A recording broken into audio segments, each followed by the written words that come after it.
Hello, Milwaukee County EMS paramedics. This is Eric with EMS Com. I just wanted to take a minute and give you a brief overview of the new radios which you're going to be getting here in a couple weeks. These are the Motorola APX 7000s.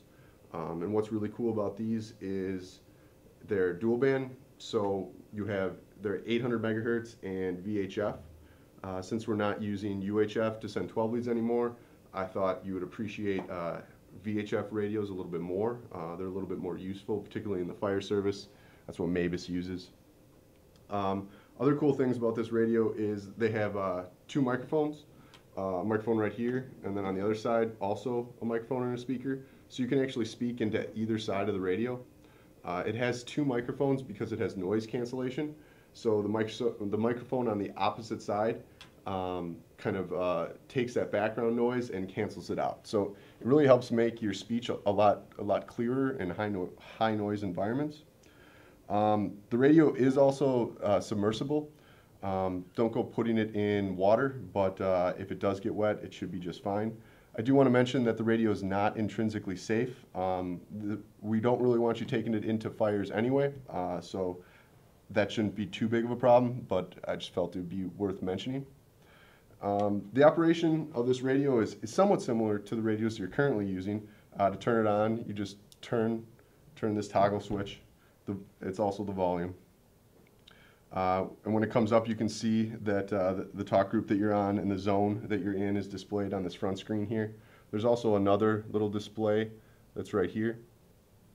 One different thing about how these radios are set up than the ones you're currently using is we're not going to use this A, B, and C toggle switch to move between channels, or zones.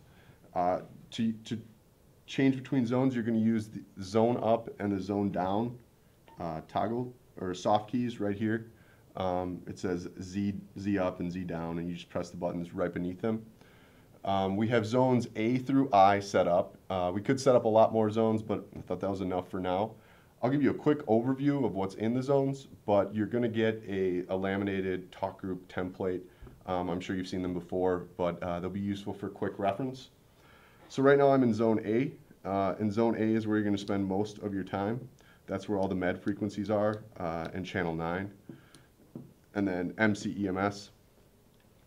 Zone B is very similar to the Zone B that you guys currently have, except for we put Waukesha County common talk groups in it. So the Waukesha County 32, 22, 42. And then you also have the Milwaukee County common 1 through 4. Zone C is also set up very similar to the radios you currently have. This is where the 8 calls and the 8 tacks are. And these are analog, simplex channels. There's also a couple repeated channels, but this is what you would use if you're working with other agencies outside of our county. Zone D has every municipal fire department's main talk group in it, so all of your dispatch channels should be in here, with the exception of the city of Milwaukee, which is on Open Sky, and this radio won't work with Open Sky. Zone E has the fire commons 1 through 5, along with a couple other channels. Zone F has the VHF, EMS A, B, and C. And if you've ever worked outside of the county, you know that you commonly use EMS B if you're going to call in a report to a hospital. So if you ever need to do that, EMS B is on this radio. And then I also want to note that there are a couple Wiscom state EMS channels on here. And Wiscom is the statewide trunking network that operates on VHF. And so if you were to travel outside the county and need to use these, they're there. Right now, there really isn't a good plan for how these are going to be used. The state's working on that and is going to develop that. When they get that to me, I'll push that out to you. But we just wanted to get them in the radios, so when the plan was there, you'd have them to use them. Zone G is also VHF Wiscom. This is where the stacks are, so the statewide interop talk groups and the RTACs, which are the regional talk groups. So you can use those when you're interoping for mutual aid with other agencies that have Wiscom. Zone H is real similar to Zone C, only it's on the VHF side. So instead of 8-call and 8-tac, it's V-call and V-tac, but the principles are the same. They're the national interop channels.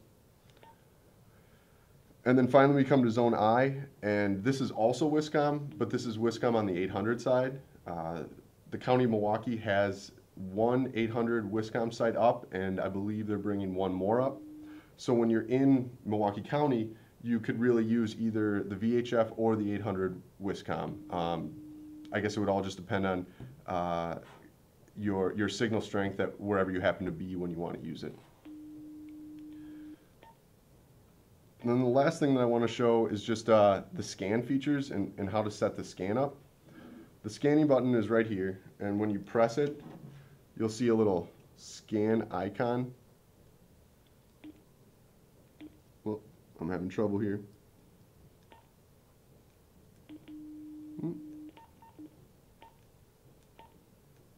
There we go. See a little scan icon come up there? If you want to set your scan, you'll just hold that button down, and then you'll come into your scan menu.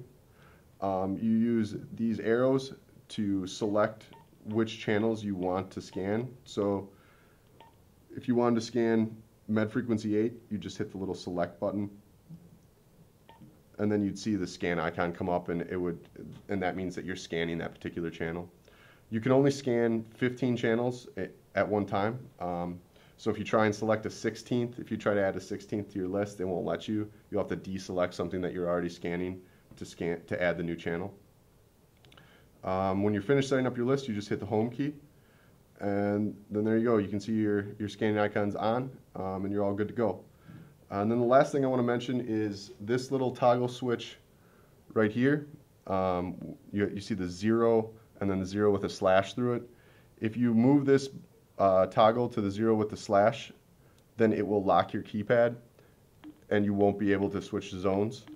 So I would probably just leave that on the open 0 with no slash through it. The same is true for the A, B, and C button. If you were to move it to A or to C, it can lock up your keypad. So my suggestion would just be to leave it on B. So like I said, you'll be getting these radios in a couple weeks.